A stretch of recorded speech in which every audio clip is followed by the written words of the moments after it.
407 years ago, our fathers brought forth on this continent a new nation, conceived in liberty and dedicated to the proposition that all men are created equally. Now we are engaged in a great civil war, testing whether that nation or any nation so conceived, so dedicated can long endure. We are met on a great battlefield of that war. We have come to dedicate a portion of that field as a final resting place for those who here gave their lives that the nation might live. It is altogether fitting and proper that we should do this. But in a larger sense, we cannot dedicate, we cannot consecrate, we cannot hollow this ground.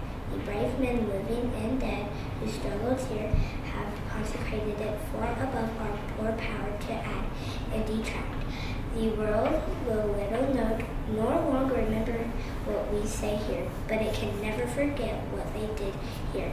It is for us the living rather to be dedicated here to the unfinished work which they might fought here have thus far so nobly advanced. It is rather for us to be here dedicated to the greatest task remaining before us, that from these honored dead we can take increased devotion to that cause for which they gave the last full measure of devotion.